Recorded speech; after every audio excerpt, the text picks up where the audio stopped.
আল্লাহ পাক কোরআনে বলেছেন, ইয়া আইয়ুহাল্লাযিনা আমানু কুতিবা আলাইকুমুস সিয়াম, ও বিশ্বাসী ঈমানওয়ালা, রমজানের রোজা তোমাদের জন্য ফরজ করা হয়েছে। কামা কুতিবা আলাল্লাযিনা মিন ক্বাবলিকুম, তোমাদের পূর্বে যারা এসেছিল তাদের উপরে রোজা ফরজ ছিল। এমন কোন নবী, কোন উম্মত ছিল না যে নবীর উম্মতের জন্য রোজা ফরজ ছিল না। বলুন সুবহানাল্লাহ। কারোর কম কারো বেশি। কেন ফরজ করা হয়েছে? লাআল্লাকুম তাত্তাকুন, যাতে তোমরা মুত্তাকি হতে পারো, পরেজগার হতে পারো। রোজা মানুষকে সবক শেখায়, সবর। রোজা রাখার পরে যে ব্যক্তি মিথ্যা কথা বন্ধ করলো না, রোজা রাখার পরে যে ব্যক্তি ওজনে কম দেয়া বন্ধ করলো না, রোজা রাখার পরে যে ব্যক্তি নিজের মেজাজকে কন্ট্রোল করতে পারলো না, ঝগড়া করলো, অশান্তি করলো, গালাগালি করলো, চগলখুরি করলো, ওই ব্যক্তি না খেয়ে থাকার মতো হবে। রোজাতে কোনো লাভ নাই যদি জবানে লাগাম না দিতে পারি। মনে থাকবে ইনশাআল্লাহ। সারাদিন রোজা করে সন্ধ্যাবেলা বিবি ইফতার ঠিক করছে, মেসওয়াক করতে করতে বলছে, ছোট লোকের বাচ্চা, অমানুষের বাচ্চা, এত দেরি করছি, কখন ইফতার করবো? এটা কিসের সবর ভাই? তুমি 8 ঘন্টা 9 ঘন্টা পানি পান করোনি, খাদ্য খাওনি, অতটা সবর করেছো, আর বিবি একটু দেরি করেছে তাকে ধমক দিলে, সেই মেয়েটা তোমার মতো তো রোজা করছে, সেও তো সাহারি থেকে জেগে আছে, বাচ্চাকে সকালে স্কুলে পাঠিয়েছে, সে তো সংসারের কাজ করেছে, জামা কাপড় সব পরিষ্কার করেছে। বিবির ইফতার কমপ্লিট করার সময়, সাজিয়ে দেওয়ার সময় তোমাকে বসে ছোলার কাছে বসার দরকার ছিল। আপেলটা লেবুটা পরিষ্কার তোমারও দায়িত্ব ছিল। ছিল না? ছিল না? নাকি আমি সিরাজউদ্দৌলা আর আমার বউ দাস এরকম ভাববেন না। স্বামী স্ত্রী সংসারে দুজনের সমান অধিকার। জোরে বলুন না সুবহানাল্লাহ। রোজা এসেছে মুত্তাকি বানানোর জন্য, কারণ আল্লাহর নবী বলছেন রোজার পুরস্কার আমি আল্লাহ নিজে হাতে দিয়ে দেব। as-সাওমুলি ওয়া আনা উজুযা বিহি। নবী আল্লাহ পাক বলেন হাদিসে কুদসিতে, নবী বলেন রোজা আল্লাহর জন্য, আর রোজা আমার জন্য, রোজার পুরস্কারটা আমি নবী আল্লাহ হাত দিয়ে কিয়ামতের দিন দেব। রোজার পুরস্কার হলো আমি আল্লাহ রোজাদার ব্যক্তির সঙ্গে কিয়ামতে জান্নাতে দেখা করব। বলুন সুবহানাল্লাহ। রোজাদারের জন্য দুটি আনন্দ, একটা হলো ইফতারিতে, আরেকটা হলো আল্লাহর সঙ্গে যেদিন দিদার হবে। ইফতার করতে বসেছে, ছোলা, খেজুর, মুড়ি, নাশপাতি, বিভিন্ন রকমের ফল, তার সঙ্গে রয়েছে জুস, তার সঙ্গে রয়েছে লস্যি, তার সঙ্গে রয়েছে শরবত। সারাদিন রোজা করে 1 মিনিট বাকি আছে, মুখের কাছে পানি নিয়ে দাঁড়িয়ে আছে। যখন মসজিদে আজান হলো, আল্লাহু আকবার, আল্লাহু আকবার, মুখে যখন পানি দিল, আল্লাহ বলে ফেরেশতারা 12 ঘন্টা 14 ঘন্টা যে ব্যক্তি সবর করেছে, আমার হুকুমে ইফতার করেছে, যে তার জীবনের সমস্ত গুনাহগুলি বান্দারও maaf করে দে। জোরে বলুন সুবহানাল্লাহ। আর রোজাদারকে কিয়ামতের দিন আল্লাহ স্পেশাল জান্নাতের দরজা, যে জান্নাতের দরজার নাম হচ্ছে রাইহান, ওই রাইহান নামক জান্নাতের দরজা দিয়ে আল্লাহ রোজাদার ব্যক্তিকে জান্নাতে প্রবেশ করাবে। রোজা করার পরে পেটে গ্যাস হয়, একটু টক্সিন তৈরি হয় ভিতরে। রোজাদারের মুখ থেকে যদি সামান্য দুর্গন্ধ বার হয়, নবীজি বললেন এটা মিশকের চাইতে বেশি আমার আল্লাহর কাছে কবুল হয়ে যায়। বলুন না সুবহানাল্লাহ। সারাদিন রোজা, রাত্রে বেলা আরেকটা ইবাদত, তার নাম হচ্ছে তারাবিহ। তার নাম কি? তারাবিহ। তারাবিটা তারাবির মতো যেন হয়। আমাদের যা তারাবি আল্লাহ কবুল করবে কি জানি না, আমাদের এলাকার কথা বলছি, 20 রাকাত তারাবি 20 মিনিটে শেষ। এখানে কিরকম চলে? 5G গতিতে, তাই তো? উঠছে পড়ছে যেন এক্সারসাইজ হচ্ছে। মসজিদের পাশ দিয়ে একটা লোক যাচ্ছে, মনে করছে এটা কি সেই জিমখানা নাকি রে, লোক এরকম জিম করছে কিভাবে। গত বছর পাকিস্তানের একটা তারাবি দেখলাম 7 মিনিটে 20 রাকাত শেষ। কি দেখেন, আপনারা নেটে সার্চ করে দেখবেন দ্রুত তারাবি। আল্লাহু আকবার, আলহামদুলিল্লাহি রাব্বিল আলামিন, আর রহমানির রহিম, মালিকি ইয়াউমিদ্দিন। এটা কোরআন তেলাওয়াত, কোরআনের সম্মান হলো। কোরআন পড়া মানে হলো আল্লাহর সঙ্গে কথা বলা। যখন কোন বান্দা ওযু করে পাক পবিত্র হয়ে কোরআন পড়ে, নবীজি বললে সেই বান্দা যেন আমার আল্লাহর সঙ্গে কথা বলতে শুরু করে। জোরে বলুন তো আল্লাহর সঙ্গে কথা ভদ্রতার সঙ্গে বলতে হয় না অভদ্রতার সঙ্গে। আপনার বাড়িতে ছেলে মারা গেছে, ঘরে আগুন লেগেছে, বিশাল ক্ষতি হয়েছে, গ্রামের প্রধান, সাপোজ ধরুন তৃণমূলের প্রধান, বলছে দাঁড়া একটা ঘর ব্যবস্থা করছি, 10 লাখ টাকার একটা চেকের ব্যবস্থা করছি। বিষয়টা মুখ্যমন্ত্রীর কানের কাছে গিয়ে বলল, মুখ্যমন্ত্রী বলল ওই লোকের আমার সঙ্গে কথা বলাবে। এবার দিদি ফোন করেছে, প্রধান এসে ফোনটা দিয়েছে সেই বাপলুর বাপের কাছে। হ্যালো দিদি, কি পাগলা খাওয়া নেই, কি বলছিস তুই? বলো যে দিদি আপনি কেমন আছেন, অনারেবল চিফ মিনিস্টার ভালো আছেন তো? ছেলেটা পুড়ে মারা গেছে, ঘর নাই, খুব অসহায়, কিছু টাকা বাজেটের ব্যবস্থা করুন না। এটা বললে দিদি দেবে না দেবে না? দিদি বলি মমতা ব্যানার্জি ভালো আছো, আমার ঘর পড়ে পুলিশ তুলে নিয়ে চ্যাংদোলা করে কি বলছেন বলে। তো তুমি আল্লাহর সামনে দাঁড়িয়েছো, আল্লাহু আকবার, তো আসানা আউযু বিল্লাহ বিসমিল্লাহ, তারপরে আলহামদুলিল্লাহি রাব্বিল আলামিন আর রহমানির রহিম মালিক ইয়াউমিদ্দিন ইয়াকা না'বুদু ওয়া ইয়াকা নাস্তাঈন ইহদিনাস সিরাতাল মুস্তাকিম সিরাতাল লাযিনা আন'আমতা আলাইহিম গায়রিল মাগদুবি আলাইহিম ওয়ালাদ-দাল্লিন।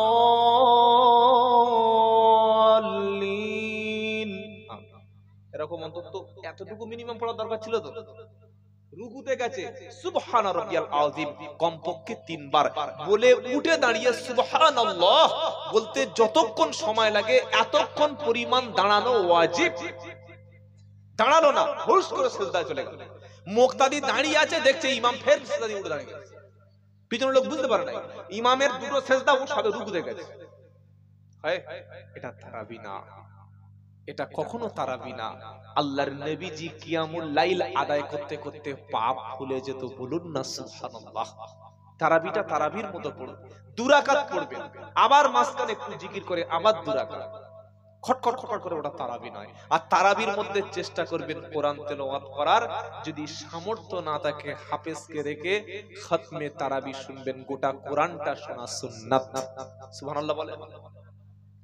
হাফেজ সাহেব যখন কমপ্লিট হয়ে গেল খতম পড়া, হাফেজ সাহেবকে মোটামুটি ডিমান্ড না করলেও একটা সাম্মানিক কিছুটা দেবেন, কারণ অনেক গরিব ছাত্র মাদ্রাসায় পড়াশোনা করে, হিফজ বিভাগ শেষ করার পরে মাওলানা পড়ে না। তো রমজান মাসে মহল্লা থেকে যে হাদিয়া যেটা খুশি করে মানুষ দেয়, এইটা নিয়ে ক্লাসে বই কিনে 1 বছর হাত খরচ করে, এটা জানা আছে? এজন্য উচিত গ্রামের মানুষের সম্মানের সঙ্গে একটা হাফেজকে কিছু দেওয়া। যদিও শরিয়াতে জোর করে ডিমান্ড করে, এইভাবে খতম তারাবি পড়িয়ে টাকা ডিমান্ড করাটা সিদ্ধ নয়। তারপরেও আমাদের যদি বিবেক না থাকে, তো ইমামের পেটে খিদে থাকলে কি করে তার বিবেক থাকবে? কি করে বিবেক থাকবে? আমরা বিবেক নষ্ট করেছি, আমরা তার নিজেরা ইনসাফ করি না। মানুষের চাইলে অনেক দিই, না চাইলে বিনা পয়সা। হাফেজদের সম্মান করবেন। তারাবিতে প্রত্যেক দিন ফরজ নামাজের পরে তারাবি পড়বেন, আর তারাবি যিনি হাফেজ সাহেব পড়বেন যেন তিনি ধরে ধরে ধরে ধরে তারাবি পড়ে। কাবা শরীফে যখন কোরআন খতম হয়, জাহান্নামের আয়াত যখন শুরু হয়, ইমাম তখন একটা আয়াত 3 থেকে 4 বার পড়তে থাকে, ইমামের চোখটা পানিতে ভিজে যায়, গোটা কাবা শরীফে কান্নার রোল হয়ে যায়, বলুন সুবহানাল্লাহ। আমাদের বাঙালি মুসলমান কোরআন তো বুঝি না, ও কোরআনের মধ্যে যদি হাদিসের ইবারত পড়ে যায় মুসল্লি দাঁড়িয়ে থাকে, তাহলে খুব হয়েছে। এটা আমরা বাঙালি। তো এতটুকু অন্তত শিখবেন যে কোরআন যেন সহি করে পড়ে। আর ঠিক সেই সাথে সাথে রমজানের শেষ 10 দিন মসজিদে ইতিকাফ করবেন ইনশাআল্লাহ। বলেন কেন? রমজানের শেষ 10 দিন যদি আমার নসিবে লাইলাতুল কদরটা মিলে যায়, আমার জীবনের সমস্ত গুনাহ মাফ হবে, আর একটা রাতের ইবাদত 1000 মাস অপেক্ষা উত্তম হবে, বলুন সুবহানাল্লাহ। সাহরিটা করবেন ভালোভাবে, ইফতারটা করবেন হালাল তরিকা দিয়ে, ইফতার এবং সাহরি হবে হালাল ভাবে। রমজানে 5 ওয়াক্ত নামাজ হবে জামাতের সঙ্গে। রমজানের সবচাইতে স্পেশাল আমল হবে কোরআন তেলাওয়াত। মনে থাকবে ইনশাআল্লাহ। আর বেশিক্ষণ কষ্ট দেব না, 10-15 মিনিট আছে। ভাববেন না যে লোক সারা রাত চালাবে, সে লোক আমি নই। একটা মৌলবীর অভ্যাস ছিল চোখ বুজিয়ে বক্তব্য করা, শুনেছি, এটা কিন্তু হাদিস কোরআনের রেফারেন্স নাই। 3 ঘন্টা বাবারা মারা কান্নাকাটি করে ঘেমে ঘেমে জামা গেঞ্জি পুরো ঘেমে গেছে। চোখ খুলে দেখছে সব লোক নাই। খারাপ কি হলো? তখন দুজন লোক, একজন এখানে একজন বসছিল, বললো এখানকার লোক তো বিশাল বড় মুনাফিক, সব মুনাফিক। বাবা তোমরা দুজন আল্লাহর ওলি বাবা পাক্কা। বললে হুজুর আমরা মুসলমান নয়, আমি ক্যামেরাম্যান আর আমি মাইক ম্যান, দুজনেই বসে আছি। তো সেই বক্তব্য শুনে লাভ নাই যে বক্তব্য শোনার পরে ফজর কাজা হয়। কথা মনে থাকবে, জীবনে কখনো নামাজ কাজা করব না, বলুন ইনশাআল্লাহ। রমজান মাস আসলে বিশেষ করে আমাদের মায়েদের বলবো, যত কাজ থাক বেশি করে কোরআন তেলাওয়াত। মেয়েদের আবার একটা অভ্যাস আছে জানেন, খুব ভালো অভ্যাস। রমজান মাসে বলবে আমার নানির নামে 2 খতম, নানার নামে 3 খতম, আমার দাদি শাশুড়ির নামে 6 খতম, বলে ওই যে খতম করলো 27-এর রাত্রে খতম করে কোরআনে শরীফে চুমো খেয়ে মোটা কাপড় জড়িয়ে এমন জায়গায় তুলে দিল ও বাড়িতে কেউ মরে না গেলে কোরআন নিচে নামবে না। অথচ প্রত্যেক দিন যদি কারোর বাড়িতে সূরা ওয়াকিয়া পড়া হয়, আল্লাহর নবী বললেন সেই বাড়িতে রুজির কষ্ট দূর হবে, বলুন সুবহানাল্লাহ। মায়েদের কাজ, ফজরের নামাজের পরে প্রথম কাজ বাচ্চাকে নিয়ে কোরআন শিক্ষা দেওয়া। ছেলে এবং মেয়েকে কোরআন কে শিক্ষা দেবে? মা। এখনকার যে মেয়েগুলো বিয়ে করে আনছি এরা কোরআন জানে? সবে বরাত শেষ হয়ে গেল, ইমাম সাহেবকে বলছে মাওলানা এবছর কোরআনের কত করে খতম চলছে? হুজুর বলছে জিএসটি পিএসটি ধরে 700 টাকা খতম। কি ধরে বলে? জিএসটি ধরে। তো বলছে একটু ছাড় দেয়া নাই, 10% ডিসকাউন্ট করে 600 টাকা দিও। বলো আমার নানির নামে 1 খতম, আমার শাশুড়ি মরিয়ামের নামে 2 খতম। হুজুর বলল 3 খতমে একটু লেস হবে, 3 6 18, 15 দিলে পরে দেব। নফল ইবাদত কখনো বিনিময় হয় না। ছোটবেলায় কত বাঁশ লোকে দিয়েছি আল্লাহই জানে, তখন ইলম কালাম ছিল না। মাদ্রাসায় পড়তাম, হুজুর মক্তবের বললে চলো খতম পড়তে যাব, 5 পারা 6 পারা ভাগ করে দিল, কোন রকমে 18 পারা বললে খতম হয়ে গেছে। আল্লাহ কি করবে আল্লাহই জানে। বিশ্বাস করুন, নফল ইবাদত, নফল তেলাওয়াত পরিষ্কার ভাবে তাফসীরে মাআরিফুল কোরআনে লেখা আছে, এর বিনিময় গ্রহণ করা জায়েজ নয়। এই কাজটাই ইসলাম বিরোধী কাজ। এখনো বাংলার কিছু মূর্খ মানুষ আছে, দাদির নামে নানির নামে হুজুরকে ডেকে এনে ভাড়া করিয়ে, হুজুর 1 খতম আমার নানির নামে বক্সে দাও, 2 খতম আমার শাশুড়ির নামে বক্সে দাও। পড়লো হুজুর, তেলাওয়াত করলে হুজুর, আর এটা শাশুড়ির নামে গেল কোথায়? কেউ যদি 1000 রাকাত নামাজ পড়ে কে সওয়াব পাবে? যে পড়েছে সে। কেউ যদি শ্বশুর বাড়ি গিয়ে সূরা ইখলাস পড়ে সওয়াব পাবে কে? যে পড়েছে সে না শ্বশুর পাবে? আর শ্বশুর যদি শুনে তবে পাবে, শোনার সওয়াবটা পাবে। আমরা কেন এখনো কোরআন থেকে দূরে আছি ভাই? প্রত্যেক সন্তানকে কোরআন শিক্ষা দেবেন, বলুন ইনশাআল্লাহ। সামনে রমজান আসছে, যে মুসলমানগুলো এখনো আপনারা এসেছেন হয়তো কাজের ব্যস্ততার কারণে কোরআন শিখতে পারেননি, বিশ্বাস করুন কোরআনের মতো সহজ কিতাব পৃথিবীতে একটাও নাই। ওয়ালাকাদ ইয়াসসারনাল কুরআনা লিযিকির ফাহাল মিন মুদ্দাকির। আল্লাহ পাক বলছে আমি অবশ্যই কোরআনকে সহজ করে দিয়েছি, কে আছো এসো কোরআন থেকে শিক্ষা গ্রহণ করবে। সুবহানাল্লাহ বলতে ইচ্ছা করে না? রমজান এসেছে, কোরআন নাজিলের মাস। কিসের মাস? যদি বলেন কোরআন নাজিলের মাস। কোরআন পড়বো, কোরআন শিখবো। মেয়েদের মায়েদের খেদমতে একটা হাদিস বলে আমরা বক্তব্য শেষের দিকে নিয়ে যাব। পুরুষের চাইতে নারী জাতিকে আল্লাহ অনেক সম্মান দিয়েছে, কারণ নারীর গর্ভে সমস্ত ইমামরা এসেছে, নারীদের গর্ভে সমস্ত আইম্মায়ে কেরামরা এসেছে, নারীদের গর্ভে সমস্ত নবীরাই এসেছে। পুরুষের চাইতে নারীর সম্মান ইসলামে অনেক বেশি, বলুন সুবহানাল্লাহ। পুরুষের জান্নাতে যাওয়া কঠিন, নারীর জান্নাতে যাওয়া সহজ। নবী বলেন ইজা সাল্লাত খামসাহা ওয়া সামাত শারাহা ওয়া আতাআত বালাহা। কোন নারী যদি 4টি কাজ করতে পারে, ওই নারী ইন্তেকালের পর আল্লাহ তাআলা জান্নাতের 8টি দরজা খুলে দেবে। যে দরজা দিয়ে চাইবে সেই নারীটা জান্নাতে প্রবেশ করবে। আপনারাও বিশাল চালাক, মেয়েদের জন্য বললাম বলে সুবহানাল্লাহ বললেন না, তাই তো? মেয়েদের কত লাভ জানেন? আগে 500 টাকা দিতে এখন কত দিচ্ছে বাবা? ও টাকা আপনাদের দেয়? আমার দেয় না তো আপনাদের দেবে কি করে? যাক, মায়েদের বরকত থাক, আল্লাহ তাদের হাতে বরকত দিক। কন্যাশ্রী, রূপশ্রী সব মেয়েদের লাভ। যাদের এখন ছেলে 3-4টে তারা ভাবছে আল্লাহ যদি গোটা দিনই থাকতো না পুষিয়ে নিতাম। নবী বললেন খবরদার কন্যা সন্তানের বাপকে তুমি গালাগালি করো না, কারণ আমি নবী মুহাম্মদ সাল্লাল্লাহু আলাইহি সাল্লাম, আমি নবী হলাম কন্যার পিতা।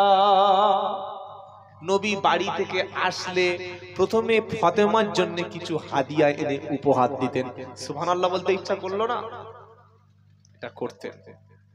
হাদিয়া আনলে আগে আল্লাহর নবী সাল্লাল্লাহু আলাইহি সাল্লাম ফাতেমাকে দিয়েই শুরু করতেন। এটা বরকত। নারীদেরকে দিয়ে শুরু করবেন। বহুত মানুষ আছে হজে যায়, উমরা করে, কিন্তু মেয়ের জমি দেয় না। আছে না বাবা? বোনের জমি দেয় না। এগুলো করবেন না। আপনি বৃদ্ধ মানুষ, মরণের আগে আপনার মেয়েকে ডেকে জ্যান্ত অবস্থায় জমিটা ভাগ করে দিয়ে যান। আপনি যদি আপনার মেয়ের জমি না দেন, ওই আপনার মরণের পরে ছেলেরা দেবে? দেবে না। তো আপনি যদি আপনার মেয়েকে বঞ্চিত করেন, আল্লাহ তাআলা তার জান্নাত থেকে আপনাকে বঞ্চিত করবে। তোমার জন্ম দিয়েছিলে মেয়েকে, জন্ম দিয়েছিলে ছেলেকে, এই কাজটা তুমি করলে কেন? কেন এই কাজটা করলে? এটা যেন করবেন না। মেয়েদের 4টি কাজ। 1, 5 ওয়াক্ত ফরজ নামাজ। যত মা এসেছেন, যত ভাবি আছেন, চাচি আছেন, সংসারের যত কাজ থাক না কেন, সবচাইতে বড় আমলের নাম হচ্ছে নামাজ। নামাজ কাজা করো না। 2 নম্বর নারীর কাজ হলো শরীর পবিত্র থাকলে রমজানে রোজা রাখা। অনেক নারী ফতোয়া দেয় যে বাবা শরীর একটু অসুস্থ হলে রোজা করতে নাই। কোরআন বলছে শোনো, ফামান শাহিদা মিনকুমুশ শাহরা ফালিয়াসুমহু, তোমাদের মধ্যে যারা রমজান পাবে রোজা রাখবে। ফামান কানা মিনকুম মারিজান আও আলা সাফার, যদি কেউ অসুস্থ থাকো কিংবা সফরে থাকো।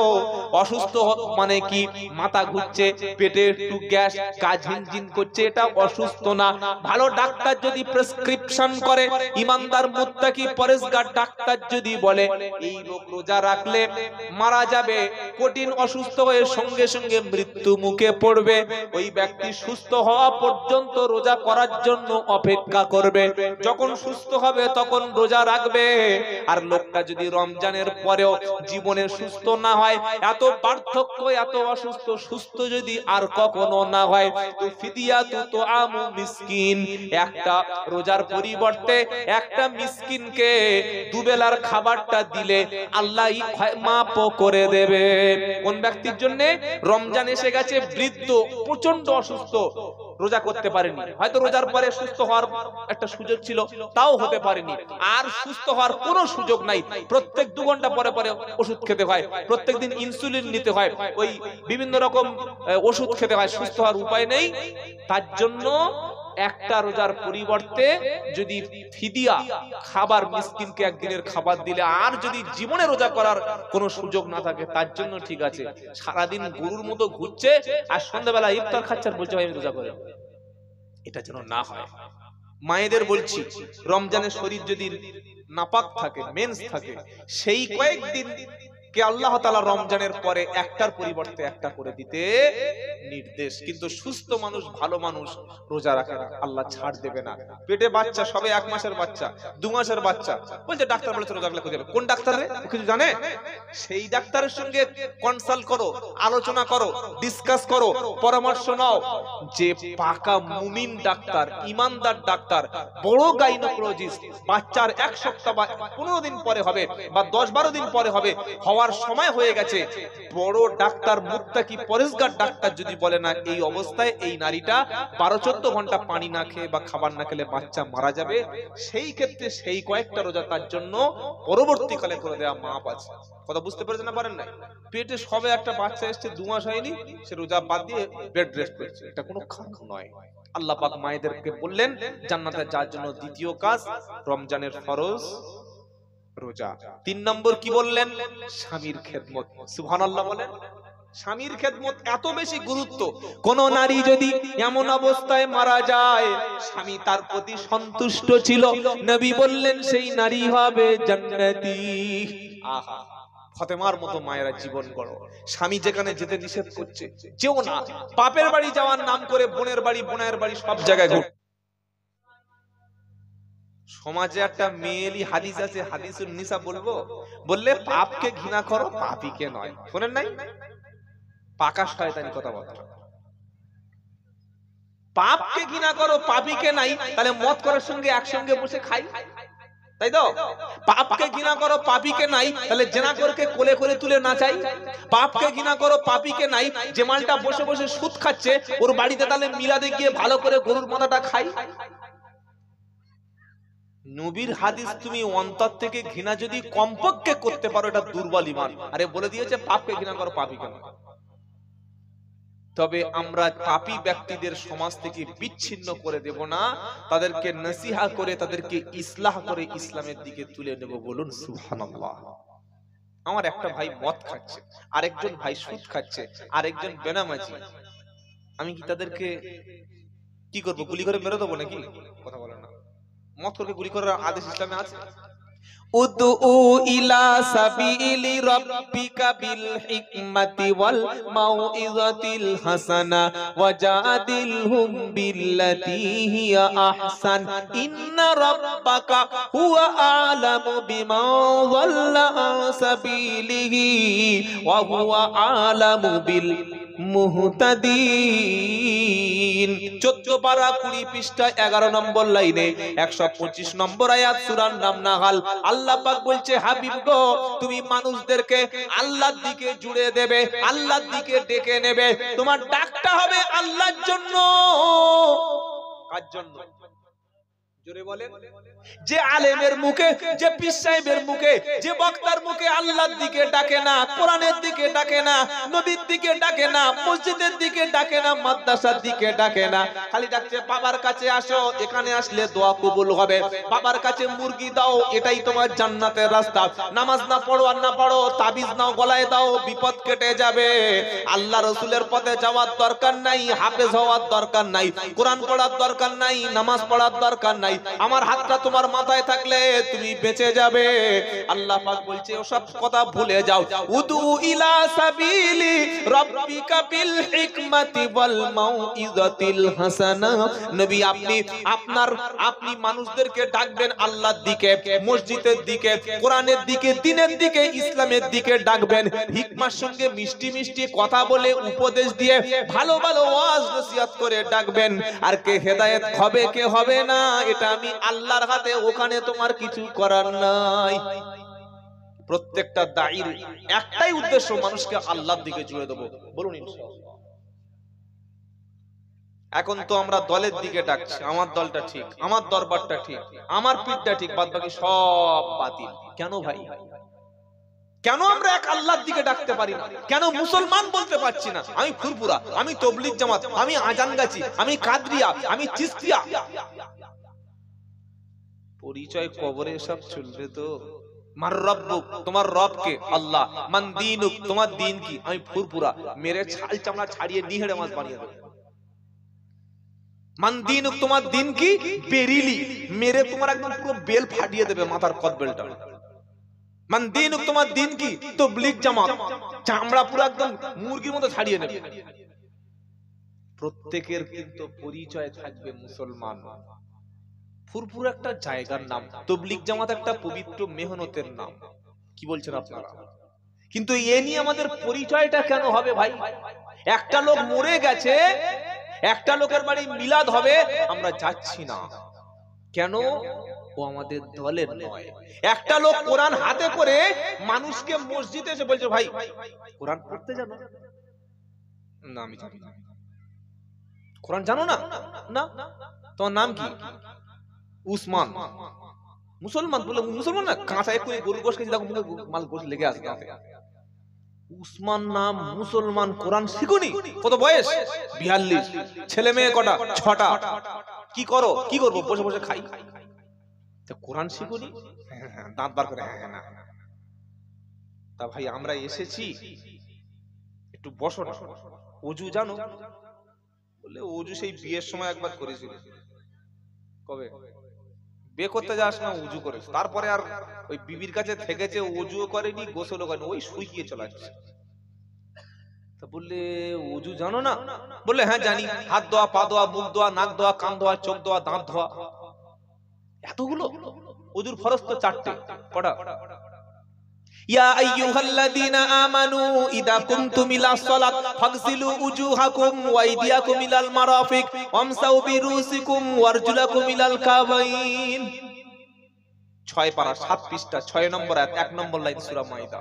ও বিশ্বাসী ঈমানওয়ালা, নামাজের জন্য যখন তৈরি হবে মুখটা ধুয়ে নাও, হাতের কোণের উপর পর্যন্ত ধুয়ে নাও, মাথা মাসাহ করো। ইমামে আজমের মতে মাথার কভাগের কভাগ, তাড়াতাড়ি বলেন, পুরো মাথাটা পানিতে ডুবিয়ে দাও, তাই তো নাকি? মাথা মাসাহ, তারপরে পাটা ধুয়ে নাও। এইটা যদি কাউকে হাত ধরে শিখিয়ে দেওয়া হয়, এরপরে বলছে ভাই তুমি সত্যি কোরআন জানো না? না বলছে, আমি তো কথা বলছি। নামাজ পড়ো কি দিয়ে? বলছে কুলু সূরাটা মুখস্থ আছে। কি সূরা? কুলু। আচ্ছা, কুলু বলে কোন সূরা কোরআন শরীফে আছে? কিসের সূরা বলো? কুলু সূরা। বলে কুলু সূরাটা বলেন দেই। বিসমিল্লাহির রহমানির রহিম।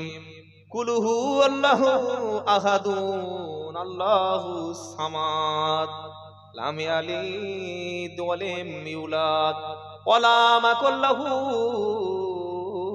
কুফুয়ান আহাদ।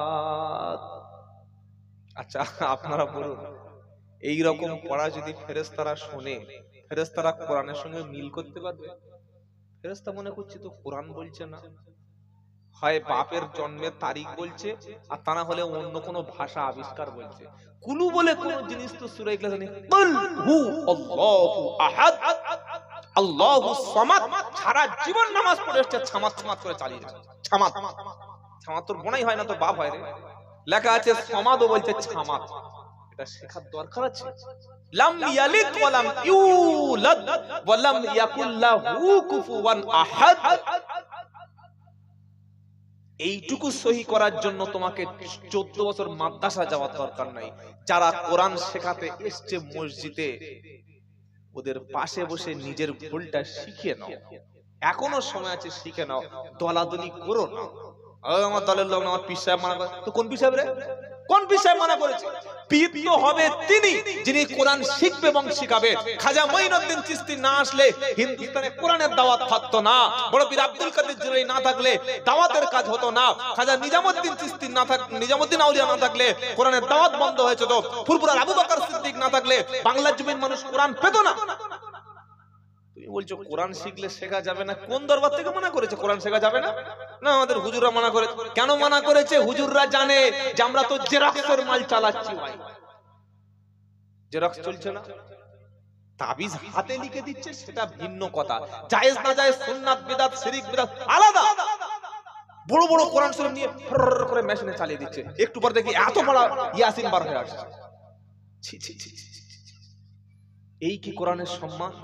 হুজুর নাকি মানা করেছে কোরআন শেখা যাবে। মনে রাখবেন, হাক্কানি পীর সব সময় কোরআনের পক্ষে থাকে। জোরে বলুন সুবহানাল্লাহ। হাক্কানি পীরদেরকে আমরা মাথা তাজ বলে মনে করি, তাদের দ্বারা ইসলাম এসেছে। কিন্তু তুমি কে ভাই? তোমরা কারা যারা বলছো কোরআন শেখানো যাবে না, কোরআন শেখা যাবে না? মসজিদে এসছে, আমার নাম আব্দুল্লাহ জুবায়ের শেখ, আমাকে এখানে নিশ্চয়ই কিছু পয়সা দেয়া হবে, কিছু খাওয়ানো হবে। আমি যদি কাল সকাল বেলা খালি পায়ে হেঁটে বা জুতো পায়ে হেঁটে গ্রামে এখানে সবাইকে না বসিয়ে প্রত্যেকটা বাড়িতে বাড়িতে একজন করে ডেকে আসরের পরে আনি, সন্ধ্যার পরে যদি এই বক্তব্যটা করি, আর যদি বলি ভাই কোরআনটা একটু শিখে নাও, নামাজটা একটু শিখে নাও, তখন বলবে শালা তবলিগ জামাতের লোক। বলবে না? বলবে না? তাহলে এখন আমি বক্তা, এখন হালুয়া দিচ্ছ, এখন তাকবীর দিয়ে পাম দিচ্ছ, লাভলে হাদিয়া দেবে, আর ওইটা মুখে বললে তবলিগ জামাত হলো কি করে ভাই? এসব আর করো না। হিজবুল্লাহ চেনো কাকে বলে? হিজবুল্লাহ তো সে 5 ওয়াক্ত নামাজ যার থাকে সেই হচ্ছে হিজবুল্লাহ, মুখে দাড়ি যার থাকে সেই হচ্ছে হিজবুল্লাহ, মাথায় টুপি দিয়ে রাস্তায় চলেছে সেই হচ্ছে হিজবুল্লাহ। বিবির চেহারাটা, বিবির মুখটা পৃথিবীর কোনো কুত্তা পর্যন্ত দেখতে পায় না, যে সেই হলো হিজবুল্লাহ। নিজের ছেলে মেয়েকে কোরআন যে শিখিয়েছে সেই হলো হিজবুল্লাহ। বুড়ো বাপটাকে নিজের কোলের কাছে রাখে যে সেই হলো হিজবুল্লাহ। মসজিদে বসে গ্রামের পথ ভোলা জাহান্নামে যাওয়ার লোককে হাত ধরে টেকে এনে তুলে মসজিদে কোরআন শিক্ষা দিচ্ছে যে সেই হলো হিজবুল্লাহ। জীবনে মুতে পানি নেয় না, বলছে আমি হেজবুল্লাহ। ছাগল কথা করা। আল্লাহ আমাদের সবাইকে হেজবুল্লাহ হওয়ার তৌফিক দান করে, বলুন আমিন। আল্লাহ পাক কোরআনে শুনিয়ে দিয়েছে, রাদিয়াল্লাহু আনহুম ওয়া রাদু আনহু উলাইকা হিজবুল্লাহ। আল্লাহু আকবার। সূরা মুজাদালার শেষে পড়েন নাই? আল্লাহ যাদের উপর রাজি, যারা আল্লাহর উপরে রাজি, এমন কোন কাজ করে আল্লাহকে রাজি করিয়েছে যারা, আর আল্লাহ রাজি হয়েছে যাদের উপরে, ওরাই তো হিজবুল্লাহ। কষ্ট লাগছে আপনাদের? খারাপ লাগছে? খুব খারাপ তো লাগবে ভাই, কারণ ওষুধ যদি চুলকোনায় দেওয়া হয় তখন একটু জ্বালা করে। যার গায়ে ঘা আছে সেখানে যদি একটু ভালো করে মলম লাগানো হয়, ঘুম লাগবে না? চুলকে জ্বালা করবে? জ্বালা করবে। আজকে আমরা বক্তব্য দিচ্ছি, বক্তারা কি বক্তব্য দিচ্ছি? খবরদার কারোর সঙ্গে মিশবে না। আমি বক্তা কেন বলতে পারবো না ফুরফুরা তাবলীগ জামাত ভাই ভাই, আজানগাছি কাদরিয়া চিশতিয়া ভাই ভাই, হানাফি শাফি ভাই ভাই, চলো একসঙ্গে মসজিদে কোরআন শিখতে যাই, চলো একসঙ্গে জামাতে নামাজ পড়ি। এখনো পর্যন্ত বাংলার জমিনে ইমামতি ঠিক করার জন্য বলা হয় যে আমাদের তরিকার ইমাম লাগে। তোর তরিকা মানে তোর বাবার তরিকা নাকি রে ভাই? তরিকা তো নবীর তরিকা, সাহাবায়ে তরিকা। এখনো পর্যন্ত বাংলার মসজিদে কিছু কিছু জায়গায় এখনো আছে, পরিষ্কার লেখা আছে তাবলীগ জামাত মসজিদে প্রবেশ নিষেধ। বারাইপুরে গিয়ে দেখলাম বড় মসজিদে লেখা আছে এটা হানাফিদের মসজিদ। এই মুর্শিদাবাদ বেলডায় গিয়ে দেখলাম আহলে হাদিসদের মসজিদ। কোন জায়গায় লেখা আছে এটা উমুক পীর সাহেবের মসজিদ। তো তোরা যদি নিজেরা মসজিদ ভাগ করে নিয়েছি, তো আল্লাহর মসজিদ কোনটা তাহলে ভাই? কেন আমরা এটা বলতে পারি না যে মসজিদ আল্লাহর ঘর, সবার আসার অধিকার আছে? মসজিদ মহল্লায় যত বেদিন আছে ইসলাম নাম নিয়েছে, কলেমা পড়তে পারে না, চলুন না ভাই কলেমাটা শিখিয়ে দিই। এইটা বলে লোকটা খারাপ হয়ে যায়। আমরা সকলে হিজবুল্লাহ ইনশাআল্লাহ বলেন। হিজবুল্লাহর ডেফিনেশন সংজ্ঞা পেয়েছেন তো? আবার আমরা সকলে দাওয়াতের কাজের সঙ্গে যুক্ত হব, বলুন ইনশাআল্লাহ। সারা পৃথিবীতে মানুষ আজকে আল্লাহ ছেড়ে চলে গেছে, আল্লাহ ভুলে গেছে। আল্লাহ পাক ওয়াদা করেছে আমার সাহায্য মদদ ঈমানদারদের জন্য, বলুন না সুবহানাল্লাহ। ওয়ালা তাহিনু, আবার কি খোঁচা মারলো। আসসালামু আলাইকুম হুজুর, কিছু মানুষ বলছে নবীগণেরা ভিখারির বাচ্চা ছিলেন, এ নিয়ে আপনি কিছু বলবেন। একজন ব্যক্তি হঠাৎ পীর দাবি করেছেন, এ নিয়ে আপনি কিছু বলবেন। আল্লামা শব্দের অর্থ কি? এই আমি বলি আর তুমি কাল সকালবেলা আমার ঝামেলা পাকিয়ে। বড় চালাক মাল এই মিডিয়ার ভাইগুলো। কি বুঝলেন? নবীরা হচ্ছে পৃথিবীর সবচাইতে শ্রেষ্ঠ, বলুন সুবহানাল্লাহ। নবীরা হচ্ছে মাসুম, নবীদের কখনো শয়তান খারাপ কাজ করাতে পারে না। যদি কেউ নবীকে এরকম শব্দ চয়ন করে, নিশ্চয়ই তিনি সঠিক কথা বলেননি। একটা মানুষ ইচ্ছা করে বলে, আরেকটা অনিচ্ছায় বলে। যদি কেউ বলে থাকে অবশ্যই ক্ষমা আল্লাহর কাছে চাওয়া উচিত, এটা বলা ঠিক নয়। আর পীরকে দাবি করলো না করলো আল্লাহ ভালো জানে কে পীর আর কে পীর নয়। বেঁচে থেকে পীর দাবি করে লাভ নাই, কবরে মরে গিয়ে তবে কিরকম পীর দেখাও। একটা কথা মনে রাখেন, সবচাইতে এই উম্মতের মধ্যে বড় আল্লাহর ওলি ছিলেন আল্লাহর নবীর পরে আবু বকর সিদ্দিক, বলুন সুবহানাল্লাহ। তারপরে উমর, যার শানে কোরআনের 10টা আয়াত নাজিল হয়েছিল। কোনদিন দেখেছেন উমর ফারুকের নামের আগে হাফেজ, কারি, মুফতি, মাওলানা, পীর, আল্লামা, শায়েখ, শাইখুল হাদিস, মুজাদ্দিদ এই তাই বলে লেখা আছে? না। কি? হযরত ওমর রাদিয়াল্লাহু আনহু। তাহলে আমরা কেন আমাদের হুজুরদের এত বাড়াবাড়ি করাই? নাম লিখে দিলে হয় মাওলানা অমুক বক্তা। ও সর্বনাশ, নামের আগে এতটা বাড়িয়েছে। হাফেজ, কারি, মুফতি, মাওলানা, আলোড়ন সৃষ্টিকারী, অমুক জায়গার এই কোকিল কোনটি, বক কোনটি, শাঁখ কোনটি, ভূমিকম্প বক্তা, 26 ইঞ্চি বক্তা, তুখোড় বক্তা, ভাইরাল ভাইরাস বক্তা, এত লিখেছে লোক এত নামটা কইতো, নামই খুঁজে পাচ্ছে না। এগুলো করবেন না। সবাই যদি কাউকে পীর বলে, আর যদি সে আল্লাহর কাছে পীর না হয়, কোনো দাম নাই। আর তার আমলটা যদি আল্লাহর কাছে পীরের মতো হয়, কেউ পীর না বললেও আল্লাহ তাকে কবুল করে নেবেন, বলুন সুবহানাল্লাহ। আমাকে আজকের আপনারা বক্তা বলেই দাওয়াত করেছেন, বিশ্বাস করুন আমার আমল কিংবা ইলম সবটুকু শূন্য। আমার থেকে অনেক বড় আল্লাহওয়ালা, অনেক বড় জ্ঞানী, অনেক বড় আলেম এই জায়গায় আছে, সেটা আল্লাহ ভালো জানে। তাহলে আমি সবার কাছে নিজেকে হাইলাইট করার জন্য বললাম। আর যে আল্লাহর কাছে প্রকৃত ওলি বা প্রকৃত পীর, তার কোনো নাম নাই, তাহলে এতে কোনো লাভ হলো? কিয়ামতের দিন দেখা যাবে অরিজিনাল পীরকে দুনিয়ায় কোনো মূল্যায়ন করে লাভ হবে না। কথা মনে থাকবে ইনশাআল্লাহ। আল্লাহ তাআলা আমাদের খাঁটি পীর চেনার তৌফিক দান করুন, বলুন আমিন। খাঁটি পীরের সোহবতে যাবেন, খাঁটি পীরের কথা শুনবেন, খাঁটি পীরের কাছে গিয়ে বসবেন, তাতে নফসের তাসকিয়া হবে, নফস শুদ্ধ হবে। কিন্তু এমন পীরের কাছে বসবেন না যে পীর সহি করে কোরআন পড়তে পারে, নামের আগে পীর জাদা। লা তাকনাতু মির রাহমাতিল্লাহ ইন্নাল্লাহা ইয়াগফিরুদ যুনুবা জামিআ ইন্নাহু হুয়াল গফুরুর রহিম। ভক্তরা মনে করছে আমার হুজুর কি সুন্দর তেলাওয়াত করছে, যে কি যে বড় বাঁশ দিয়েছে পীর সাহেব আমার বুঝতে পারে নাই। এই রকম কোরআন তেলাওয়াত করছে, তার ভিজিট 25,000 টাকা। কি রকম কোরআন তেলাওয়াত? যারা মাদ্রাসা মক্তবে পড়ে জিজ্ঞাসা করেন, লা তাকনাতু মির রাহমাতিল্লাহ ইন্নাল্লাহা ইয়াগফিরুদ যুনুবা জামিআ ইন্নাহু হুয়াল গফুরুর রহিম।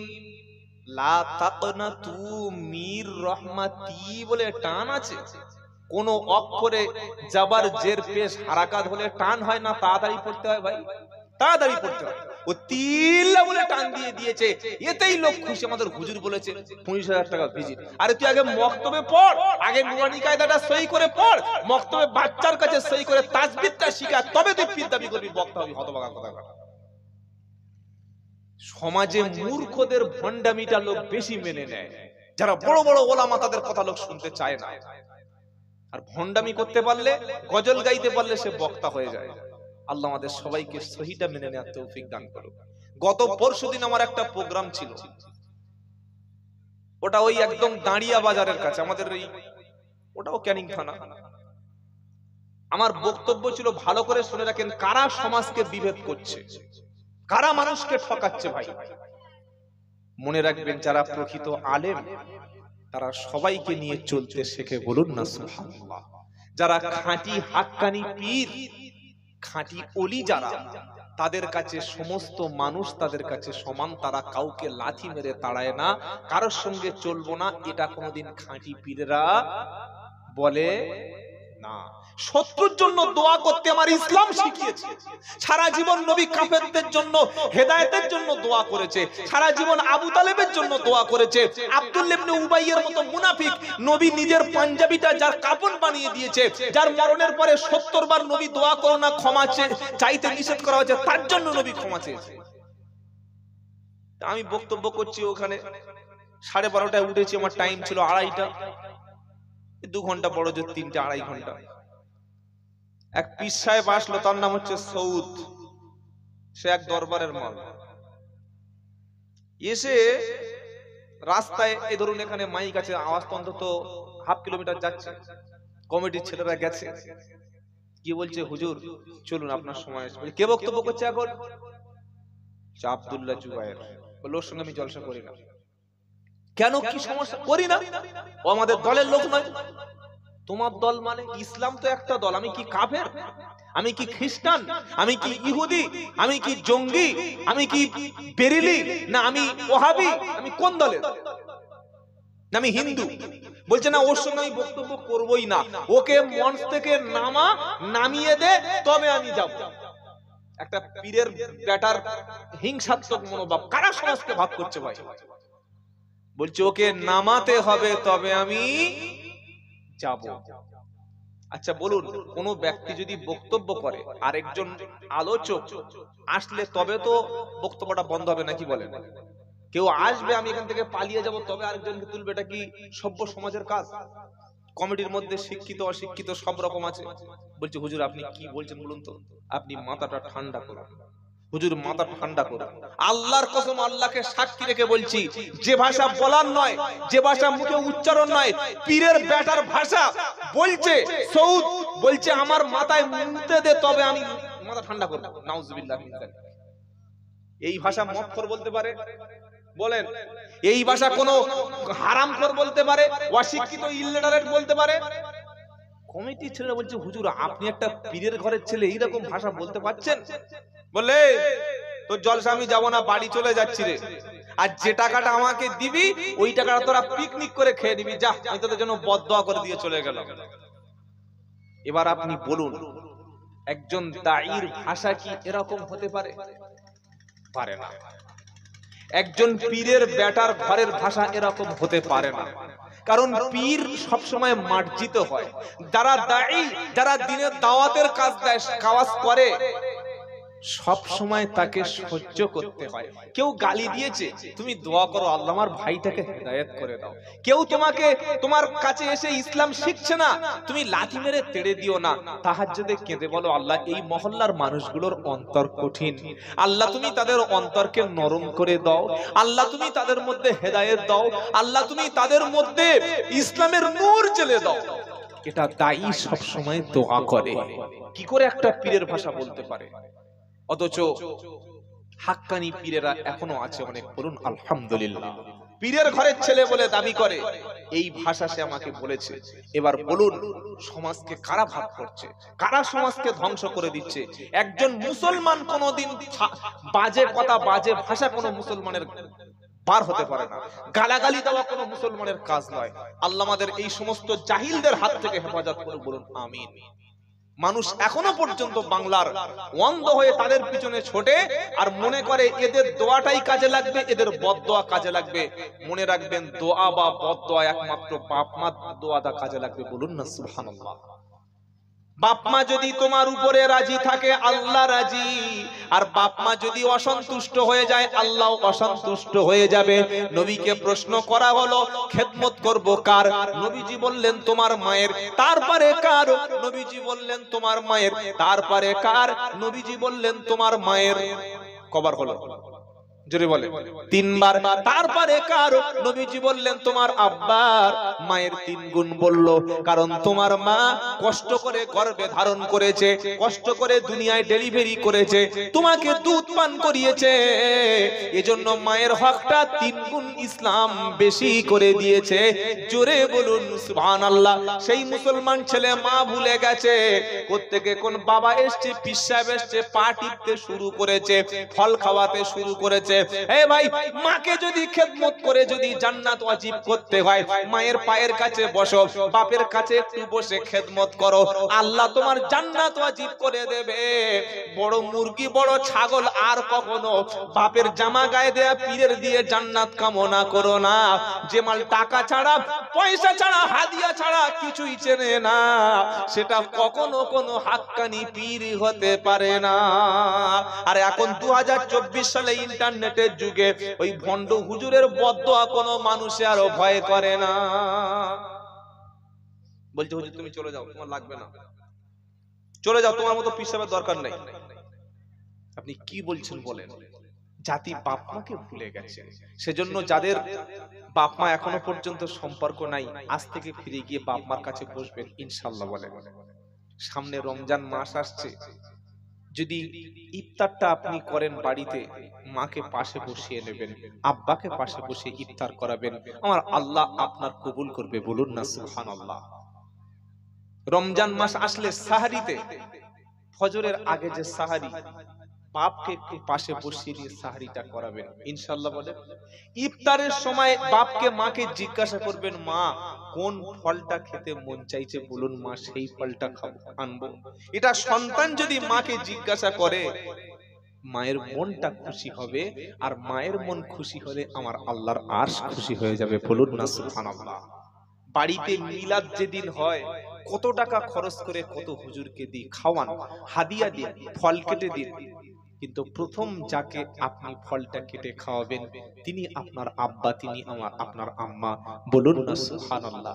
ঈদের সময় পোশাক যখন মার্কেটিং করবেন, শপিং করতে যাবেন, আগে আব্বাকে সঙ্গে করে নিয়ে, মাকে সঙ্গে করে নিয়ে বাজারে গিয়ে, তারা বেশি টাকা ডিমান্ড করবে না, তাদের মনটা অনেক বড়, তাদেরকে গিয়ে বলবেন আব্বা কোন লুঙ্গিটা তুমি পরলে মানায় বলো তো, মা কোন কাপড়টা পরতে তোমার মন চাইতে বলো তো, এটা তুমি পরিয়ে দিও। কারণ ছোটবেলায় তোমার মুখে হাসি দেখে বাপ মা ঈদে গেছে।